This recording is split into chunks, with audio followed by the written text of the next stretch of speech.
కల్తీ నెయ్యి వ్యవహారంపై ప్రభుత్వం మరో కమిటీ ఏర్పాటుపై స్పందించారు తిరుపతి వైసీపీ ఎంపీ గురుమూర్తి. తప్పులన్నీ టీడీపీ చేసి వైసీపీపై నెట్టాలని చూస్తోందని విమర్శించారు. రాజకీయ లబ్ధి పొందాలన్నదే టీడీపీ తాపత్రయమన్నారు. భోలేబాబా డైరీ గతంలో కూడా నెయ్యి సప్లై చేసిందని తెలిపారు. అనుకున్న మైలేజీ రాలేదనే ఇప్పుడు మరో కమిటీ అంటున్నారని ఎంపీ గురుమూర్తి చెబుతున్నారు. గురుమూర్తి ఇంకా ఏమన్నారు? మా ఢిల్లీ బ్యూరో చీఫ్ గోపికృష్ణ అందిస్తారు. గోపి,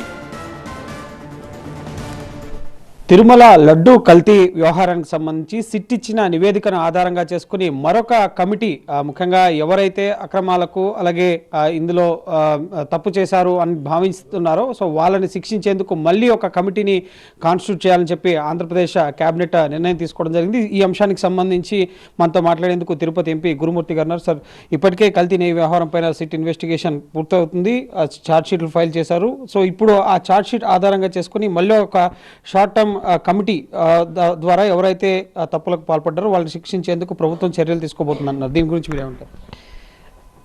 అసలు కల్తీ గీ అన్న దానికి సంబంధించి పొలిటికల్గా గెయిన్ అవ్వడం కోసం టీడీపీ ఎక్కువగా తాపత్రయపడుతూ ఉంది. వెంకటేశ్వర స్వామిని ఈదులో పెట్టి ఇప్పటికే కొన్ని కోట్లాది మంది వెంకటేశ్వర స్వామి యొక్క భక్తుల మనోభావాల్ని ఆల్రెడీ దెబ్బతీశారు.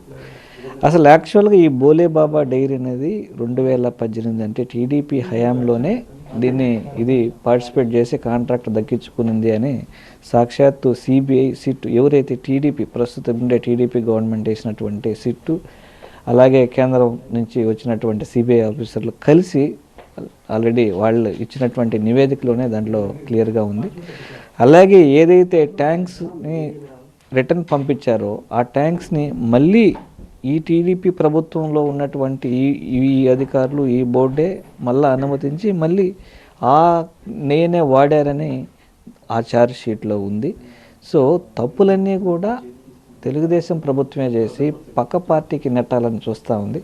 దీంట్లో అనుకున్నటువంటి లబ్ధి జరగకపోగా భంగపాటుకి గురయ్యామని గ్రహించి మళ్ళా ఇంకొక నెపంతో ఏదో ఒక రీజన్తో మళ్ళీ ఇంకొక సిట్టినేసి దాని ద్వారా ఎలక్షన్ వరకు ఏదో రకంగా పొలిటికల్ మైలేజ్ పొందాలని తాపత్రయంలో భాగంగానే ఇంకొక సిట్టు ఏ సిట్ వేసినా కూడా అడేం జరిగింది లేదు.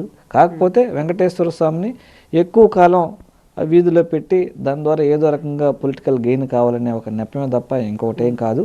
దేవుడు చూస్తూ ఉన్నాడు, అలాగే ప్రజలందరూ కూడా గమనిస్తూ ఉన్నారు. ఇప్పటికే ప్రజలు వెంకటేశ్వర స్వామి భక్తులు చీకొడుతున్నారు. దానిలో భాగంగానే రాష్ట్రం అంతా హోర్డింగ్లు వేశారు. ఆ హోర్డింగ్లు వేయడం వలన ఈరోజు రాష్ట్రంలో హింస చెలరేగడం, చాలామంది భక్తుల మనోభావాలు దెబ్బతినడం. ఇప్పుడు మరి కేబినెట్ ఇంకో కమిటీ వేయాలి, దాని ద్వారా చర్యలు తీసుకోవాలి. దీన్ని ఎట్లా కేవలం అది పొలిటికల్ గెయిన్స్ కోసమే వాళ్ళు వేసుకున్నటువంటి కమిటీ అది. సో దీని రకంగా ఏదో రకంగా మభ్యపరచాలని ఇప్పుడు అత్యున్నత దర్యాప్తు సంస్థ సిబిఐ చెప్పింది కదా, దాంట్లో వీళ్ళు వేసిన సిట్ సభ్యులే ఉన్నారు కదా, మళ్ళా కొత్త కమిటీలు ఎందుకు? కేవలం పొలిటికల్గా ఇది ఎంత సాగబెరకాలో సాగబెరికి ప్రజల మనసుల్లో విషాన్ని నింపడం కోసం తప్పితే ఇంకొక రకంగా కాదు ఇది. రాజకీయ పరంగా మాత్రమే లబ్ధి పొందేందుకు మళ్ళీ ఇటు సిట్ సూచించిన అంశాల మేరకు మళ్ళీ కేబినెట్లో ఒక కమిటీ వేయాలి, దాని ద్వారా లబ్ధి పొందాలి అన్న ఆలోచనలో భాగంగానే వైఎస్ఆర్సీపీ నేతల్ని వెంకటేశ్వర స్వామి రోడ్డుపైకి తీసుకొచ్చే ప్రయత్నం చేస్తున్నారని చెప్పి గురుమూర్తి చెప్తున్నారు. సో చూడాలి మరి ఈ నెయ్యి వ్యవహారానికి సంబంధించి, లడ్డు వ్యవహారానికి సంబంధించి ఇంకెన్ని కొత్త పరిణామాలు చోటు చేసుకుంటాయనేది. ప్రభుత్వ గోపికృష్ణ, TV9 న్యూఢిల్లీ.